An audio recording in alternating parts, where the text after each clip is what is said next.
vidéo que vous allez voir est un extrait de quelques prophéties données par le serviteur de Dieu, le prophète Eli Pada, afin que l'on sache qu'il prophétise depuis longtemps sur la Côte d'Ivoire et sur bien d'autres nations. C'est l'occasion de dire qu'il a toujours été apolitique, neutre en toutes choses. Il n'est affilié à aucun parti politique. Il ne parle contre personne, ni pour plaire à un homme, mais pour faire connaître la volonté et le plan de Dieu. À l'issue de la guerre qu'a connue la Côte d'Ivoire de novembre 2010 à mai 2011, M. Laurent Gbagbo, le président d'alors, fut arrêté le 11 avril 2011 et traduit à la CPI le 29 novembre 2011 afin d'y être jugé. Pendant que l'on n'espérait plus en une possibilité de libération et en un quelconque retour sur sa terre natale, c'est alors que Dieu se révèle à son serviteur, le prophète Eli Pada, le 2 janvier 2019, pour annoncer prophétiquement la libération et le retour de M. Laurent Gbagbo. Un homme qui a fait la prison, un homme qui a connu le fer, un homme qui est détenu en prison, mais le Seigneur lui-même, autant marqué. Et tu rentreras en triomphe, parce que Dieu fait ces choses, Dieu fait ces choses. Tu as été libéré, oui, tu as été libéré. Mais personne n'y croyait. C'est alors que Dieu à nouveau va encore rappeler en 2020 la même prophétie, cette fois-ci avec un nouveau détail. Prends garde d'humilier Simone, ma bien-aimée. À M. Laurent Gbagbo, Dieu me dit de te dire, l'heure où il va te rétablir est arrivée. Et je te vois rentrer dans ton pays et je vois une grande célébration. Et j'entends le Saint-Esprit qui me dit, ta femme, et je n'entends pas un autre nom, j'entends Simon, parole de l'Éternel, mais prends garde à toi, prends garde à toi. Le 31 mars 2021, la prophétie se confirme. Monsieur Laurent Gbagbo est acquitté et il rentre en juin 2021 dans une liesse populaire, comme l'avait annoncé le prophète Eli Pada. Laurent Gbagbo de retour à Abidjan après 10 ans d'absence. L'avion de l'ancien président ivoirien s'est posé dans l'après-midi à l'aéroport. De nombreux partisans l'attendaient pour acclamer son retour, ce qui a donné lieu à des scènes de liesse. Et prends garde à humilier Simone, ma bien-aimée, parole de l'Éternel. Laurent Gbagbo a demandé le divorce avec Simone.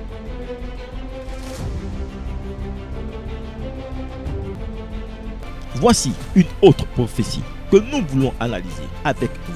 Le 22 février 2019, alors qu'il sortait d'un temps de jeûne de 40 jours sur une montagne, Dieu lui révèle le Père et le Fils croiseront le fer. 5 janvier, le président m'a reçu à sa demande et a souhaité que je milite au sein du RHDP. Alors le congrès était très important et que si je ne me rendais pas au congrès, il serait contraint de me demander de rendre ma démission. Ce que j'ai acquiescé, sans hésitation d'ailleurs. Le 24 janvier, à nouveau le président me convoque. Il me demande à savoir si j'avais changé d'idée. Je lui ai dit non, monsieur le président, c'était tout réfléchi, je ne suis pas RHDP et que je ne comptais pas me rendre au congrès. Le président m'a dit bon, dans ces conditions, il faut que je rende ma démission. Je lui ai dit d'accord, je vous informe, je vais là pour rendre ma démission. À cet instant précis, je rends ma démission de mes fonctions de président de l'Assemblée nationale de Côte d'Ivoire. Oui, j'ai décidé de sacrifier mon poste pour la paix, pour la Côte d'Ivoire. Comme disait quelqu'un, on gagne un père, on perd un père. Puis l'interpellation, un mandat d'arrêt de l'ex-président de l'Assemblée nationale, M. Soro Guillaume, dans l'année 2019.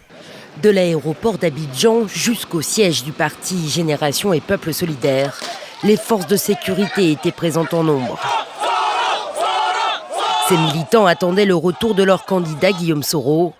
Mais l'avion de l'ancien Premier ministre n'a jamais atterri à Abidjan. Et pour cause, la justice ivoirienne a émis un mandat d'arrêt contre lui. Une information judiciaire a été ouverte immédiatement contre M. Soro Kibafori Guillaume pour présomption grave de tentative d'atteinte contre l'autorité de l'État et l'intégrité du territoire national. de recel de détournement des deniers publics et de blanchiment de capitaux.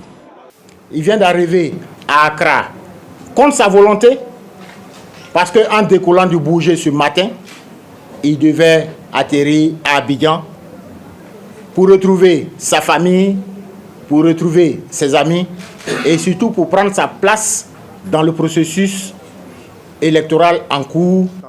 Alain Lobognon lui-même aurait été arrêté selon une déclaration de son épouse sur Twitter.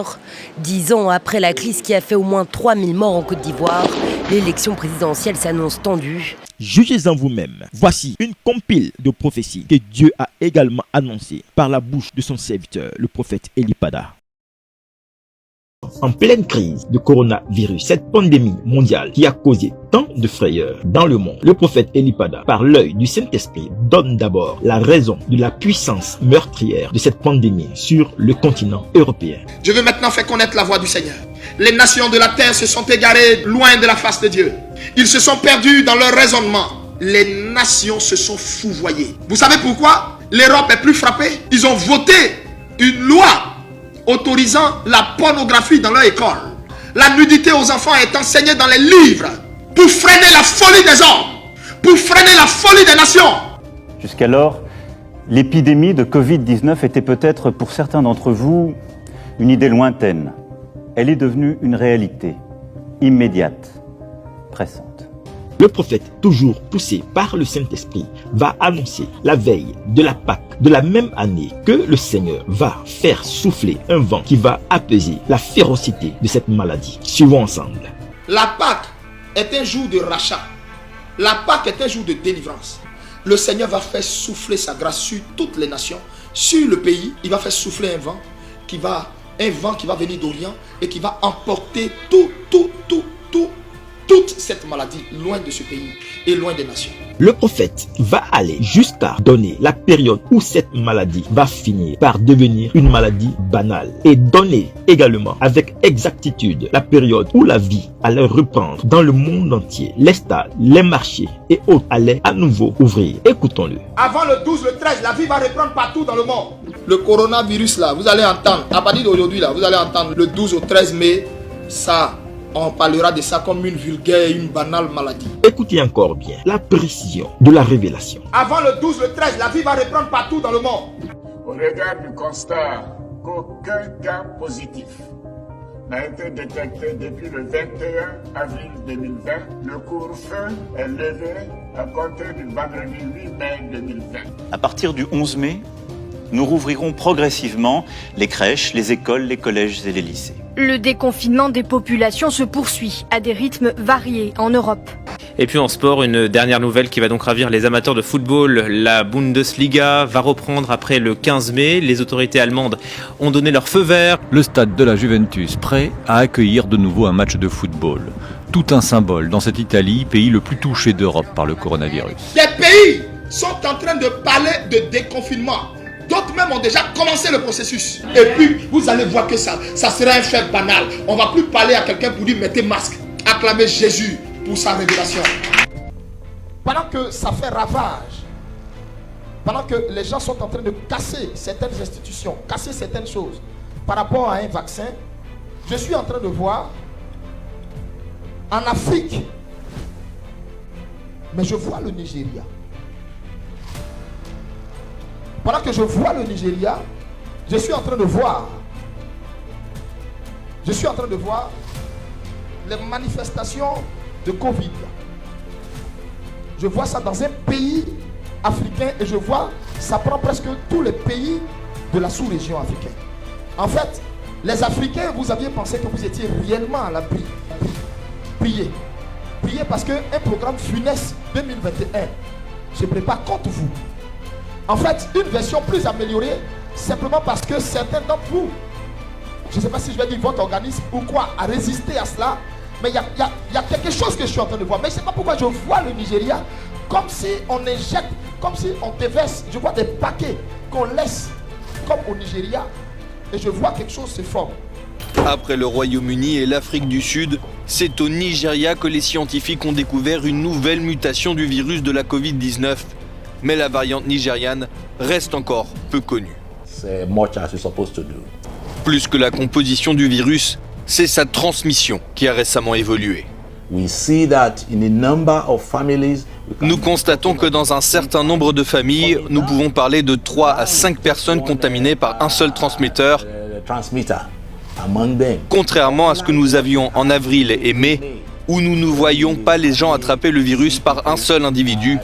Direction à présent le Nigeria, le pays le plus peuplé d'Afrique. Là, c'est la deuxième vague de la pandémie de coronavirus qui est plus forte que la première.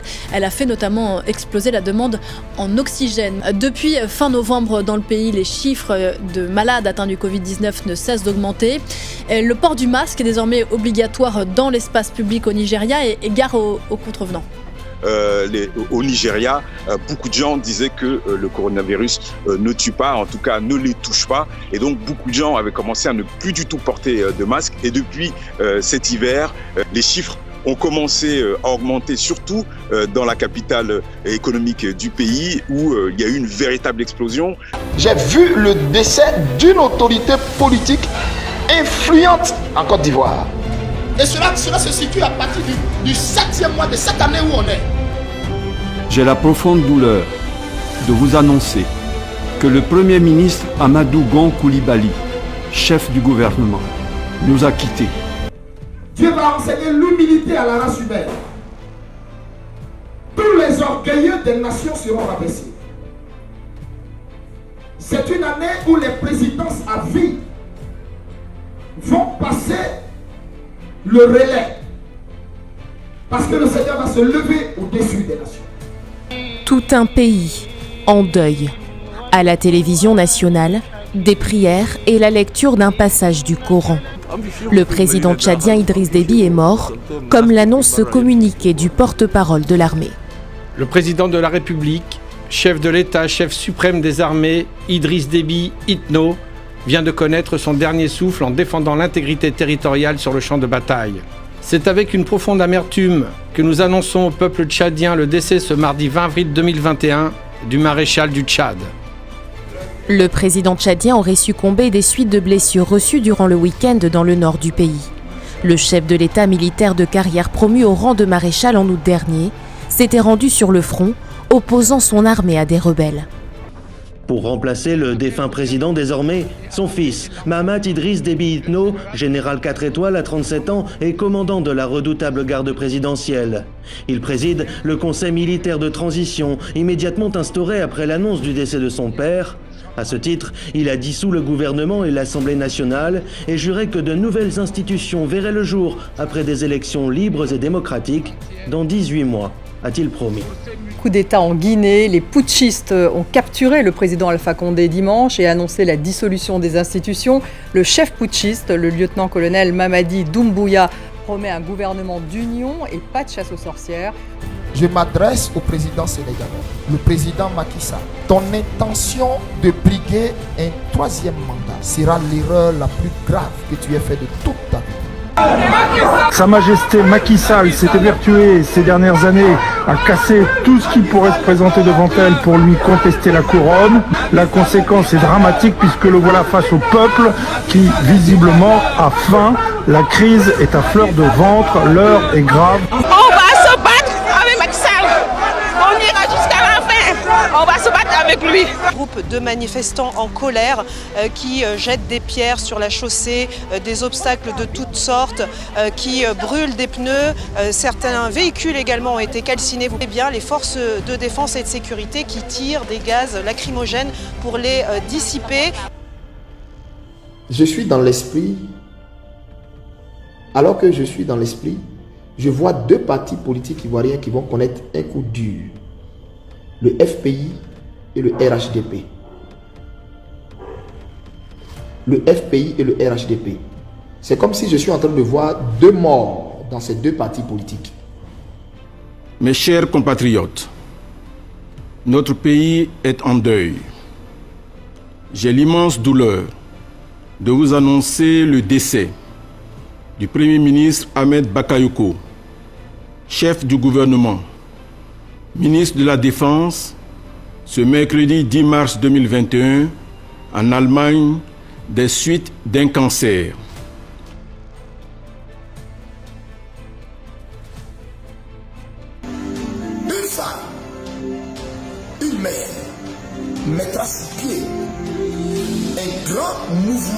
politique qui va compter.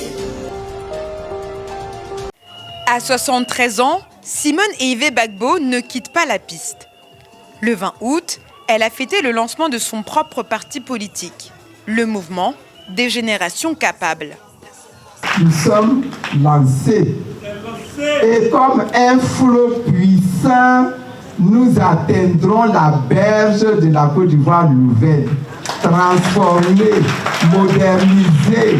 Après avoir été une première dame très active politiquement, Simone Eyive Gbagbo montre désormais qu'elle est aussi capable de diriger. Je vois beaucoup de personnes regagner leur famille. Je vois beaucoup de maris regagner leur épouse. Je vois beaucoup d'accolades. Je vois beaucoup de retours. Ils sont de retour dans leur pays. 180 réfugiés ivoiriens de la crise post-électorale de 2010 sont rentrés du Ghana le mardi 24 mai. Ils sont heureux de fouler à nouveau le sol ivoirien. Et nous vous félicitons pour avoir pris cette initiative et avoir décidé de rentrer chez vous, dans vos familles. Et je suis même encore en train de voir l'entrée d'un autre fils dans sa patrie. Un autre fils qui est une forte tête politique de ce pays. C'est comme si dans mon esprit, tout ceci est en train de se situer entre le 4 et le 5e mois de l'année dans laquelle nous entrons. Lundi 30 mai 2022, Charles Blé Goudé est enfin entré en possession de son passeport. Ce document administratif lui permet de regagner la Côte d'Ivoire qu'il a quittée. Et il est arrivé alors sous une pluie battante, les bras écartés dans une décapotable et a remercié le Seigneur de l'avoir ramené au pays. Dieu me parle du nettoyage de l'église qui va s'intensifier. Dans l'église en Côte d'Ivoire, dans l'église dans les nations. L'église en Côte d'Ivoire. L'artiste chanteur ivoirien Germain Kuiper a tiré sa révérence ce vendredi 11 février 2022 des suites d'un accident de circulation. L'une des dignes représentantes du gospel vient de nous quitter. La chantre Victoire de Gébi du groupe Grâce Divine est décédée dans la journée du 30 mars 2022.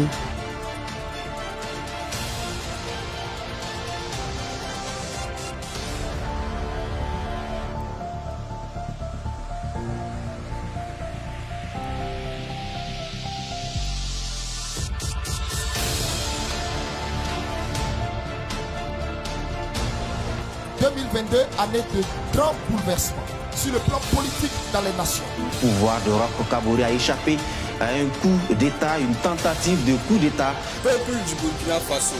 En apparaissant à la télévision nationale, les militaires clarifient la situation. Il s'agit bien d'un coup d'État. C'est le nouvel homme fort du pays. Le capitaine Ibrahim Traoré, 34 ans, tient désormais les rênes du Burkina Faso. Mais je vois le jugement de Dieu sur la France. J'entends dans mon esprit, on me parle d'un été meurtrier sur la France. La chaleur de cet été-là va tuer beaucoup de personnes. Cette journée pourrait donc être la plus chaude en France depuis le début des relevés météo dans le pays. Des canicules de plus en plus fréquentes, de plus en plus longues à l'avenir. Avec les chaleurs annoncées, honnêtement, déjà à partir de 11h du matin, il commence à faire vraiment chaud. Donc l'après-midi, c'est bénéfique pour personne de travailler de 14 à 16. C'est le moment de la journée où il fait le plus chaud.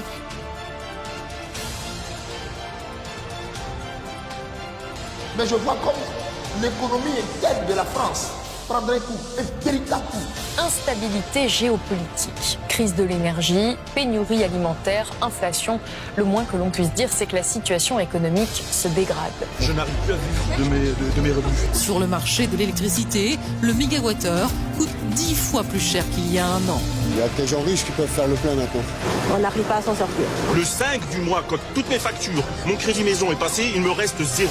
Je crois pour ma part que ce que nous sommes en train de vivre est plutôt de l'ordre d'une grande bascule ou d'un grand bouleversement.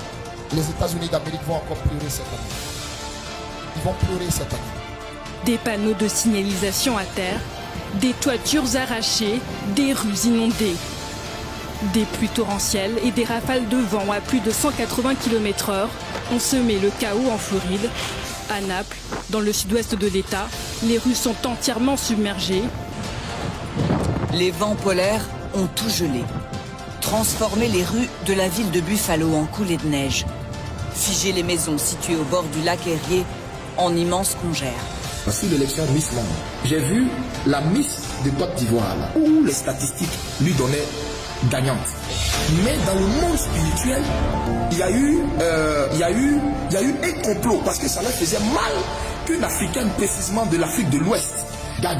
Ils ont inventé un truc, je ne sais pas quoi là, mais l'élection avait été décalée.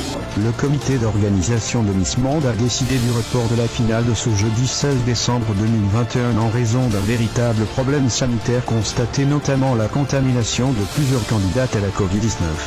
Et après que ça a été décalé, quand ils ont donné les résultats, la Miss Côte d'Ivoire là, elle est passée, mais elle était dans le trio de tête. Olivia Yassé, deuxième dauphine Miss Côte d'Ivoire. Bravo, tu mérites amplement de faire partie de ce top 3. Le samedi 17 décembre 2022, à la veille de la finale de la Coupe du Monde, qui s'est déroulée au Qatar le 18 décembre, le prophète Eli Pada poste sur sa page à 21h49. Bravo à l'Argentine pour sa victoire sur la France à la finale de la Coupe du Monde 2022 au Qatar. Dieu fait voir à son prophète le déroulé de la finale de la Coupe du Monde avec la victoire de l'Argentine. Malgré les mécontentements de certains et les injures des autres, le serviteur de Dieu, le prophète Eli Pada, persiste et signe. Messi a enfin eu sa première coupe. Pourquoi faut-il qu'il ait des pénaltys dans tous vos matchs, même en finale? Il est important de préciser qu'en jargon ivoirien et même africain, quand on parle de pénalty, on fait référence au tir au but. Et c'est effectivement ce qui s'est accompli. L'Argentine l'emporte au tir au but sur la France et Messi a bel et bien sa première coupe du monde. Pop aux États-Unis, une femme va s'en aller.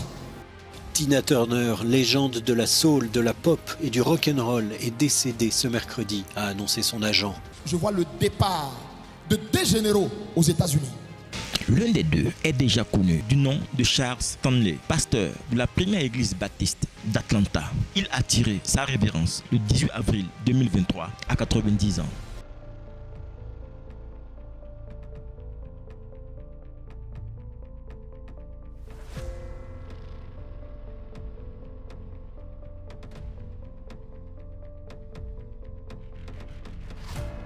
L'Iran. Cette année, l'Iran va donner du fil à retordre au monde. Des particules d'uranium enrichies à plus de 83% ont été détectées dans l'usine souterraine de Fordo, en Iran. C'est l'inquiétante découverte de l'Agence internationale de l'énergie atomique publiée dans un rapport. Un seuil d'enrichissement de 90% est nécessaire pour fabriquer une arme nucléaire. Mais Téhéran nie et se justifie.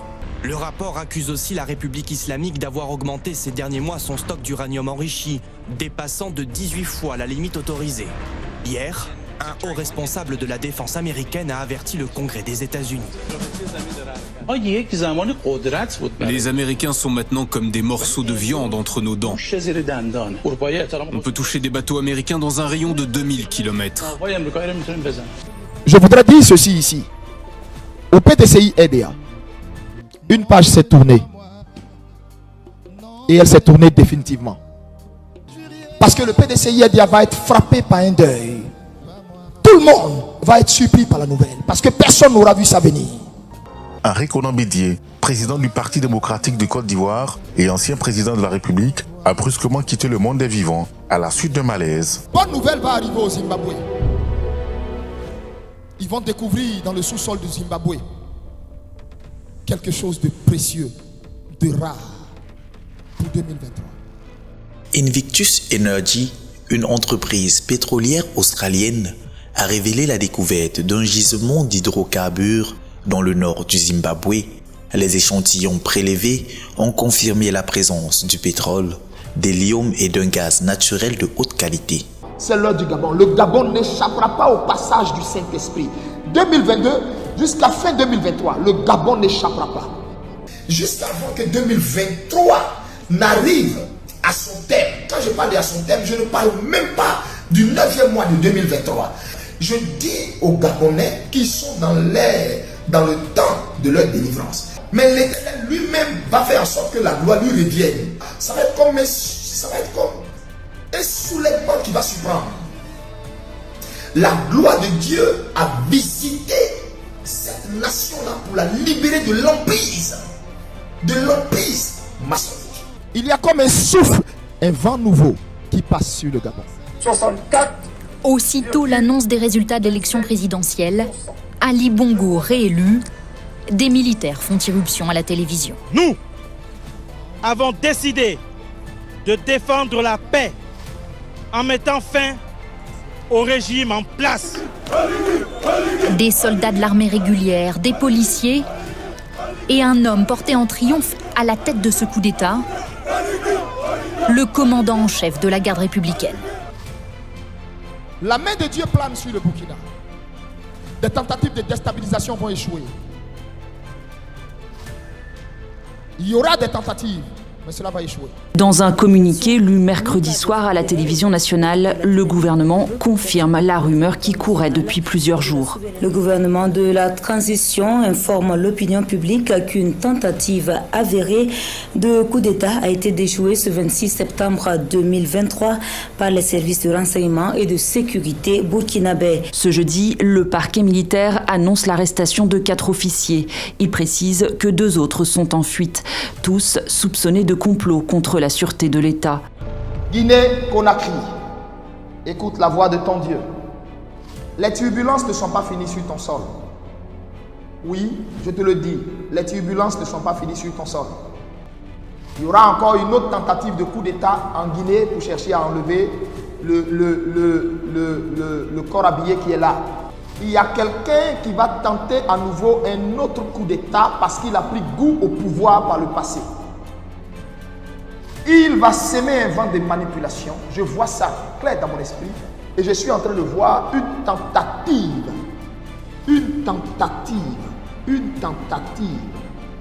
Je vois un risque encore de coup d'État dans la Guinée. Il y aura beaucoup d'arrestations dans le corps armé de la Guinée-Conakry. J'entends dans mon esprit, la tête du serpent n'est pas morte. Chers compatriotes, compagnons d'armes des forces de défense et de sécurité, dans la nuit du vendredi 3 au samedi 4 novembre 2023, des individus armés ont sémé le trouble à l'ordre public en prenant pour cible la maison centrale de Conakry et ont fait évader certains détenus liés aux événements douloureux du 28 septembre 2009. Ces hors-la-loi ont fait face à une résistance farouche des forces de défense et de sécurité qui, grâce à leur action, ont réussi à stopper leur progression et à les contraindre à la fuite. Grâce à la détermination des forces de défense et de sécurité, la situation a été rapidement maîtrisée et ramenée à la normale. À l'heure actuelle, les forces de défense et de sécurité ont mis la main sur certains d'entre eux et la traque des autres se poursuit. Aux alentours de 5 heures ce samedi matin, des tirs résonnent depuis Kaloum. La terreur saisit les habitants encore endormis du centre de Conakry. Des blindés de l'armée guinéenne foncent vers Kaloum, le quartier politico-administratif de la capitale. Les autorités bouclent le quartier. Le ministre de la Justice communique rapidement et explique qu'un commando d'hommes lourdement armés a extrait 4 détenus de la maison centrale de Conakry. Parmi eux, l'ancien dictateur Moussa Dadis Camara, jugé depuis 1 an pour les événements dits du 28 septembre, un massacre de plus de 150 personnes à Conakry en 2009. Ce samedi, en fin d'après-midi, l'armée et la présidence guinéenne ont assuré que Moussa Dadis Camara avait été repris et remis derrière les barreaux. Un seul des détenus tirés de prison ce matin, le colonel Claude Pivy, reste introuvable, mais est activement recherché. Les frontières terrestres et l'aéroport de Conakry sont fermés. La capitale est quadrillée. Mon esprit est également au niveau du Brésil. Et je vois comme un nouveau président à la tête du Brésil qui a été élu. Et c'est comme si ce président était un ancien président. Le président Lula, actuel président du Brésil depuis 2022, n'est pas à son premier mandat, car il a été déjà président, élu une première fois en 2002, puis réélu une seconde fois en 2006. Il est enfin à son 3e mandat depuis 2022. Il est là pour une grande mission, mais il va avoir beaucoup de complications. Je vois beaucoup de soucis dans son mandat. Depuis le 8 janvier 2023, des manifestations violentes ont éclaté au Brésil. 2023, malheureusement les guerres ne vont pas s'arrêter. Dans mon esprit, le Soudan. Des tirs d'armes lourdes et des combats de rue retentissent à Khartoum où les deux généraux aux commandes du pays se disputent le pouvoir. Le général Mohamed Hamdan Daglo, dit Hemeti, et le chef de l'armée Abdel Fattah al-Burhan. Voici une prophétie qu'il a annoncée sur son compte TikTok en août 2023, annonçant ceci de Dieu. Un arbre puissant, un arbre géant sort du Niger. Et le feuillage de cet arbre se répand et touche les autres nations environnantes. Et j'entends dans mon esprit, tu seras entre mes mains ainsi, Niger. Le Niger initie l'AES, l'Alliance des États du Sahel. Le Burkina Faso, le Mali et le Niger ont décidé de créer l'Alliance des États du Sahel. Le Niger impulse une nouvelle monnaie pour cette alliance. Le Niger reçoit l'ex-pan Guillaume Soro. Pour la haute personnalité ivoirienne en exil depuis 5 ans, les militaires nigériens l'ont réhabilité. Et je n'ai pas d'autre chose que de dire merci au Niger.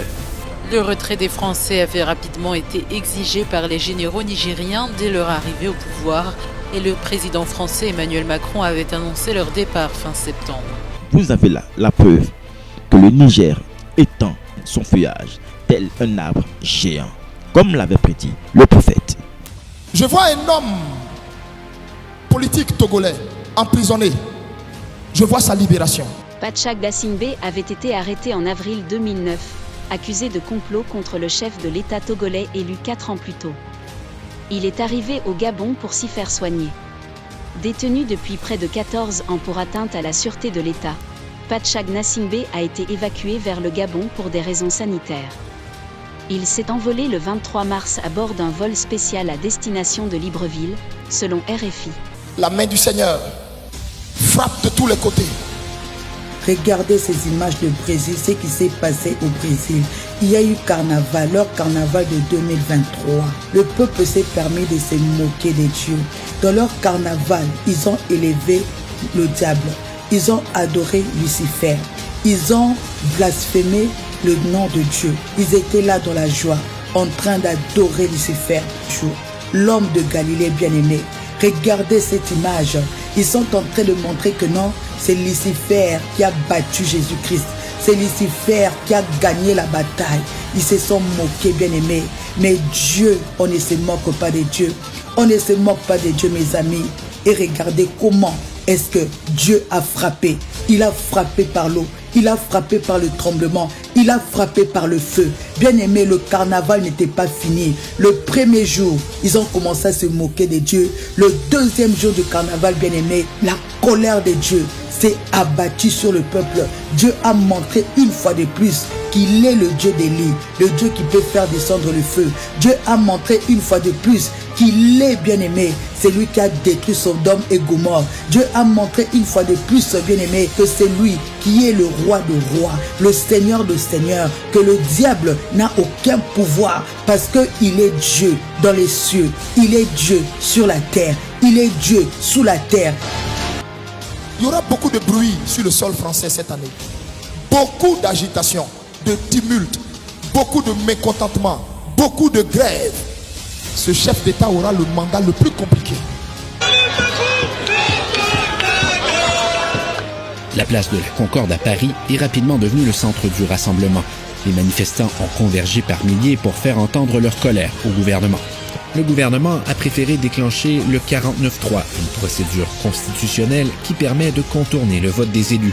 Il s'agit d'empêcher l'expression de la volonté du peuple français au travers de ses représentants. Ils n'ont pas réussi à trouver une majorité. Les grands syndicats assurent que le mouvement social est loin d'être terminé. De nouvelles manifestations sont déjà prévues au cours de la prochaine semaine.